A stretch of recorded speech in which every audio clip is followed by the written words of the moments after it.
Iteka n'umunezero ntangere vyo gusubira kubana namwe banywanyi bacu mubana natwe makuru n'ibiganiro vya misi yose tubandanya gushikiriza kuri no mbonesha kure yacu ari no yanyu Muhuza TV.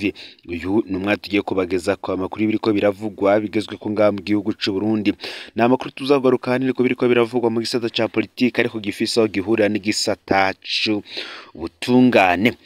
Ndabahaye kaze muri ano makuru aho muherereye hose mwe muri ngamba mu gihugu c'u Burundi mu buseruko mu bumanuko mu buraruko mu burengero hanze y'imbizi igihugu c'u Burundi nko mu karere ka Afrika y'ibiyaga binini ku mugabane wa Afrika muri rusange ndetse no mu makungu ya kure.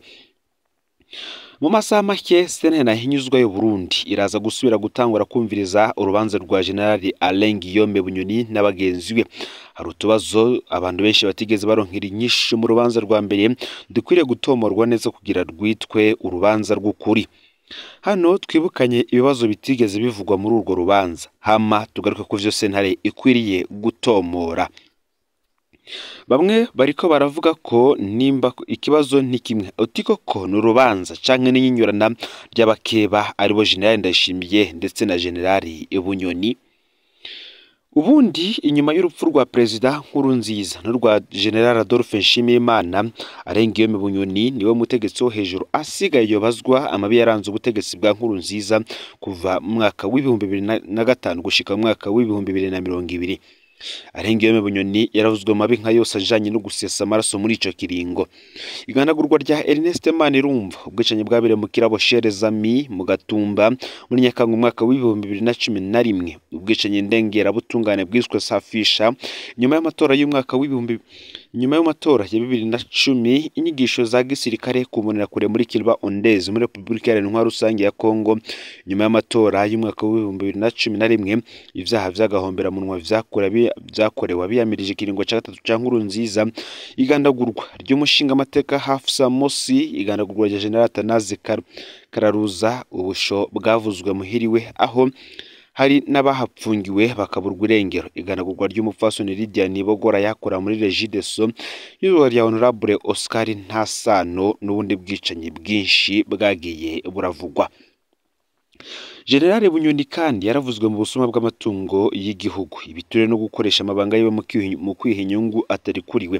Amadosiye yavuzwemwo ni menshi cyane ariko ivy'ukuri ntiyazanywe mu butungane. Vyinshi mu vyaha avugwa usanga bikwega abandi bategetsi bakomeye barimwo n'umushikiranganje wa mbere uriho kuri ubu Gervais Nderakobuca n'abandi. Biragoye rero kwemera ko haraba urubanza mu gihe ivyo vyaha bidakurikiranywe. Mu gihe ivyo vyaha bitavuzwe mu rubanza rwa mbere nta cizere kuri ubu ko ariho bizoca bikorwako. Tugiye kugaruka ku bintu 10 abantu bose bariko baribaza utubazo 10 sentare nahinyuzwa ikwiriye kwishura ko. Mu rubanza General Bunyoni yaciriwe ubwa mbere hariho igipfungu cagumyeho kuvyo yagirijwe. Turakeneye umuco rero kuri tuno tubazo. Ikibazo ca mbere kucakijanye no kugerageza gutembagaza ubutegetsi. General Bunyoni we yaravuze ko bitumvikana ingene yoba yarashatse gutembagaza ubutegetsi akoranye n'umukuru w'umutumba wamubone abashoferi biwe babiri ujejwe kubakwa amazu yiwe be n'abakoroneli babiri. Akandi yavuze ko nimba vy'ukuri uwo mugambi warabayeho sentare ikwiriye gutoma ko abo babikoranye bose. Iki kirumvikana. Ese iyi kudeta yari kuyikorana nande? Ica kabiri ivyemezo vyagumye bitangwa na parike ko bijanye n'uwo mugambi n'ubutumwa bwanditswe muri telefone yoba General Bunyoni yoba bagenzi bagumye basaba ko ubwo butumwa buzanwa imbere ya sentare ariko ivyo ntivyakozwe. Rero birahambaye ko ubwo butumwa bwerekanwa. Ica gatatu General Bunyoni n'abagenzi we baremeje ko bize gukora ubutumwa bw'ububeshi bakabushira mu telefone yabo bashaka gufata. Birahambaye ko ico kibazo gitomborwa neza maze abarundi bamenyeshwe abantu bo bararementanirijwe n'ipereza ry'u Burundi hakoreshejwe ubutumwa mu matelefone. Vyo vyiza kandi sentare nahinyuzwa igiye ifasha ingingo ziboneka zahagarika igisata co bagikora ivyo bintu mwipereza kandi ababikora nabo bagahanwa canke se bagakurikiranwa n'amategeko kuko hari benshi bishira mu mazi abira. Gucaca kugerageza kugandagura umukuru w'igihugu hakoreshejwe amangetengete. Bunyoni yagirijwe ko yagerageje kugura umupfumu muri komine Butangazwa ngo amufashe kwica President Ndayishimiye. uyu mupfumu ntiyigeze azanwa mu butungane kandi ari umuntu azwi neza aho aba atanyegeye. Mu ibanga haravuzwe ko uyu mupfumu yoba yiyemerera ko yishe Perezida Nkurunziza. Birahambaye rero ko ivy'uyu mupfumu bije ahabona. Mbega asanzwe akorana na Perezida Evariste Ndayishimiye ku buryo vyoroshe ko yokwica umukuru w'igihugu kubera ingero ahawe na Bunyoni. Mbega umuntu yoba ariyemereye kwica umukuru w'igihugu Perezida Nkurunziza birashoboka ko atobikurikiranwa ko ku ca gatanu hazamwe icaha co gutuka Perezida Ndayishimiye ngo ni vuvuzera ndetse na Gervais Ndirakobuca ngo ni impene. General Bunyoni yavuze ko atigeze yita umukuru w'igihugu gutyo ahubwo ko uwo baganira ari we yabikoze, yongera avuga ko akazina ka mpene ari kiganiro yagiranirana n'umupfasoni wiwe bashima iciza Ndirakobuca bakuriye mu kubagemurira impene iryoshe. Sentare Ntahinyuzwa kandi naho irakwiriye gutomora ingene abantu babiri bo kwagirizwa gutuka umuntu mu kiganiro c'ibanga kibaye hagati yabo atawundi babwiye ayo majambo. Koko ikiganiro kibaye hagati y'umugabo n'umugore wiwe atawundi numwe babwiye, ikiganiro cabo bashobora kwagizwa ko batutse uyundi muntu. Ica gatandatu, gucaha c'amatungo adasiguritse. Aha General Bunyoni yasavye ashimitse ko bamuha umwanya wo gusigura ikintu cose atunze iyo yagikuye. Ikintu kirakwiriye kuba kumugaragara abarundi bakerekwa neza ko Bunyoni yabivye canke atabivye. Sentare Ntahinyuzwa kandi nayo yotanga ivyemezo bikwiye ikamubeshuza. Ku caha co kwiha inyungu atarekuriwe akoresheje amabanga y'igihugu, General Bunyoni yagejwe kuba yarakose inzu yiwe bwite ayihindura ibiro vy'ubushikiranganji bw'umutekano yararongoye bwakoreramwo. General Bunyoni yarasiguye ko iyo nzu yari yafashwe n'abashikiranganji b'ikigega ca leta be n'uw'ibikorwa vya leta kugira bayigire ingoro y'inama nkenguzi z'amateka. Sentare Ntahinyuzwa ikwiriye kuzana abo bashikiranganji bakabisigura. Sentare Ntahinyuzwa kandi aha benshi bakaba bayisaba ko ikwiriye kandi gusaba kumenya amazu yose y'abategetsi bo hejuru asanzwe akoswe na leta, kerekana ingene ayo mazu akoswe, hanyuma igaca ishinga ingingo ijanye n'ibintu bidakwiriye gusubira gukorwa n'abategetsi bose. Ku caha co gutunga ibigwanisho atarekuriwe, abahoze bajejwe umutekano ku rugo rwa Bunyoni barerekanye neza ko ibigwanisho vyose vyavuzwe vyari vyagiye birahererekanywa mu vyegeranyo vyo kubisikanya hagati y'abo bantu. Bongera barerekana ko parike yagirije Bunyoni ubwoko bw'ibigwanisho bitabaho no kw'isi yose. Ni vyiza rero ko Sentare Ntahinyuzwa yo kwerekana neza ivyo bigwanisho yagiriza Bunyoni. Ku caha co kwica ubutunzi bw'igihugu na cane cane kunyegeza amafaranga mvamakungu, naho vyoba vyiza Sentare Ntahinyuzwa ishize ahabona ibitigiri vy'ayo mafaranga Bunyoni yanyegeje niyo yagiye arayakura. Perezida Ndayishimiye yaragirije General Bunyoni kuba ari we yishe ubutunzi bw'igihugu mu gihe yari umushikiranganji wa mbere. Ivyaha vy'umushikiranganji wa mbere kugeza ubu nta sentare n'imwe ishobora kubikurikirana mu Burundi kubera Haute Cour de Justice itarashirwaho. Ni nayo mpamvu atana kimwe Bunyoni akurikiranwa ko kuvyo yakoze ari umushikiranganji wa mbere. None nk'ayo mafaranga avuga ko yoba yarayanyegeje yoba yaraciye abihagarika mu gihe yari umushikiranganji wa mbere canke n'icaha cabandanije mu gihe yararongoye leta. Sentare Ntahinyuzwa nayo yogira ikivuze ku kibazo co gushiraho Haute Cour de Justice. Bunyoni si uwari we wese, ivyo yagirizwa vyerekeye abarundi bose nk'uko no muri kahise vyagiye biragenda ku manza zihambaye cane. Turasavye urubanza rwa Bunyoni rukorwe ku mugaragaro mu buryo abarundi bavyifuza bashobora kurukurikirana, ntirukwiriye kuba urubanza runyegeje. Urubanza rwa mbere rwabonetse nk'uko rwoba rwari rwaciwe imbere y'uko rwumvirizwa. Hano ikibazo c'iteka n'icizere vy'ubutungane mu Burundi kiravyutse.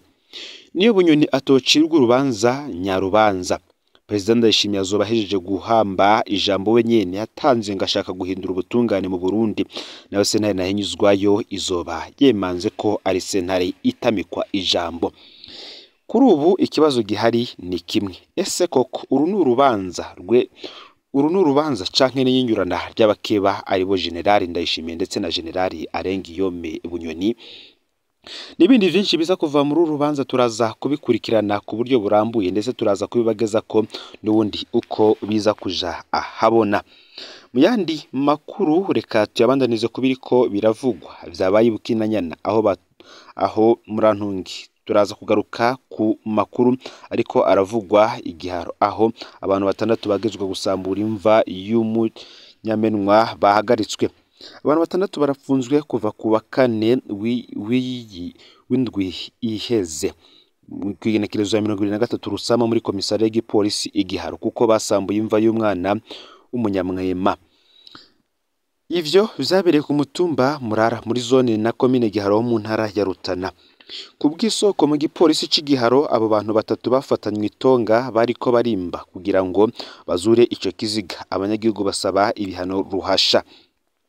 Mu bantu bahagaritswe harimo indongo za CNDD-FDD umuganga uri ku butegetsi, abajejwe intwaro n'abakozi ba leta. Ni Andre Ndayisenga arongoye CNDD-FDD ku mutumba Mura muri zone Giharo.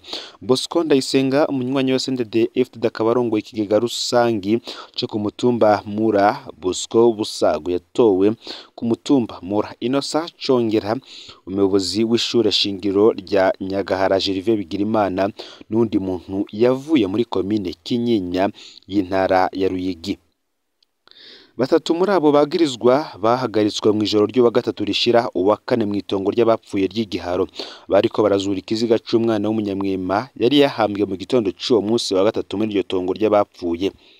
Abandi bahagaritswe ku mutaga wo kuri uwo wa 4 ku mihana yabo badumwe ku rutoke nabo bafashwe ubwa mbere bitomorwa n'isoko mu gipolisi. Kubw'iryo soko nyene abo bantu ngo baba barabikoze bagomba kuja kugurisha ibihimba vyo munyamwema mu gihugu ca Tanzania. Iyo soko ngo yoba yangana ni miliyoni 150 z'amafaranga y'amarundi nk'uko isoko ryacu ribivuga. Ni mu gihe muri Bukinanyana hatuye ibiziga bitari munsi ya 30 vyambaye umwambaro w'igisirikare ca Kongo mu kibira. Ayayo tukaza kuyagaruka ko ku buryo burambuye. Reka gusa tube tubibabwiye ko ibiziga bitari munsi ya 32 vy'abantu bambaye umwambaro w'igisirikare ca Congo FARDC vyaratuye mu ishamba cimeza rya Kibira kurane rwa komine Bukinanyana ho mu ntara ya Cibitoke. Abarari iryo shamba ni batuye ivyo biziga mu kiringo kitarenza ukwezi. Intwaro ntiyakana kandi ikaba itemeza ayo makuru. Ibi vyo turaza kubigaruka ko mu buryo burambuye.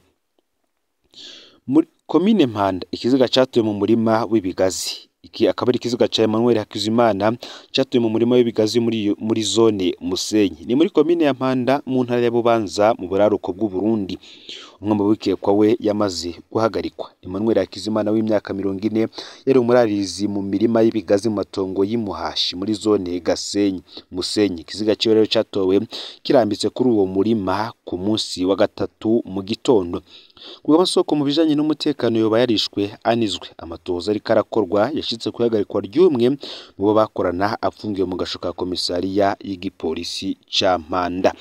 Aya niyo makuru rero yaragazwe ko muri kano kanya ufyonde subscribe canke sabone niba utari wafyenda ko kugira ngo turucekanwa nayo dushikiriza usangize ano makuru bagenzawe aho baherereye hose kugira ngo nabo baje bashikirwa n'ibiriko biravugwa bigezwe ko nga mu gihugu c'u Burundi hanze imbezi y'igihugu c'u Burundi ndetse no makungu ya kure no muhuza TV Imana ibahezagire.